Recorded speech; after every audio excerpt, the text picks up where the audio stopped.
Hi guys, I have a problem. I have created a model, applied the loadings, given the member size of 65 by 65 by 6 back to back to all the members.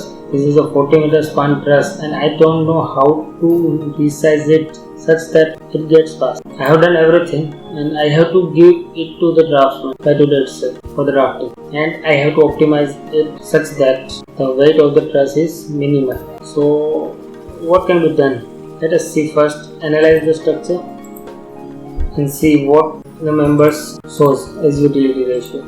As you can see, most of the members are of the bottom chord and top chord are failing. Some of the struts and ties are also failing. So what is the way to resize it to get the idea of the member size? There can be two ways. You can just click on the maximum utilization ratio member, that is maximum stretched member, get the force, design it manually and give that size to all the members. And here is another way. Just go to input file, write two commands after all the design parameters that are select optimized and perform analysis. Let's close this and let us, as you can see, we have given only one property. We look at the property table. Now let us reanalyze the same. What it will do, it will reanalyze the structure with different members such that the utility ratio of the member be near the ratio we have given.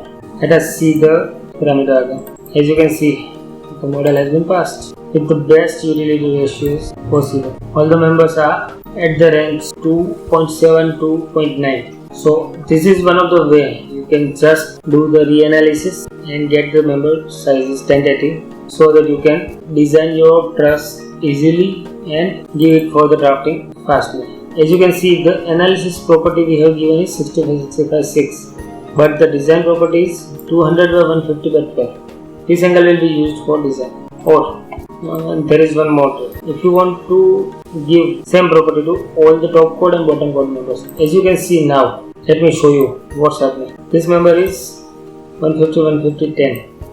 If I see this member, this is 130, 139. Generally what we do is we give the same property to the whole bottom chord and the top chord, as well as we give same property to some of the ties and struts for the minimal use of member variation. To do that, before select optimized, let's provide some of the parameters. The first parameter is, that will be the commands.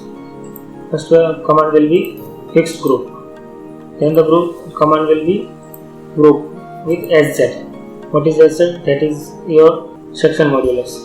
Add it twice. We have to go to input file to reorient them. Fixed group will be automatically be taken by the whole string members, and we are providing fixed group to the bottom chord, fixed Z, grouping by Z to the bottom chord as well as the top chord. Let us select the top chord. Selection process is a bit tedious for me.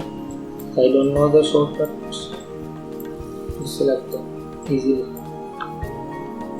As we have given, we have to go to input file. We have to take fixed group above the groups we have created. That's done. Let us reanalyze the structure. I'm not showing you how to do something. I'm just showing you a magic trick to design your truss in the faster way, so that you can easily complete it with optimum sizing as well as economy. Let us go to the beam utilization ratio. As you can see, ratios are in line with the expectations, and the design property is 150, 150, 10. Let us check here. It is also 150, 150, 10. That means the top chord and bottom chord are members are same. As you can see, the whole member will be 250, 150, 12. So this way you can group the members that you want to be the same and optimize the structure such that it passes to the utmost economy. So the next question is, there are lots of properties in the parameters, but analysis property is same 65, 65, 6. So how to update the properties? Just go to cross processing, go to results and click on update properties. it will be asking you that the members will be replaced. Okay, let us see now what properties the members have taken. As you can see, the bottom code member is 150, 150, 10, top code member is 200, 150, 12. So this is the way you can just in a fraction of time design the truss with optimally economical design. Thank you for watching this video. If you like the video, share the video.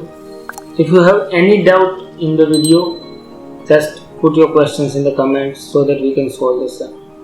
Thank you for watching us. Thank you.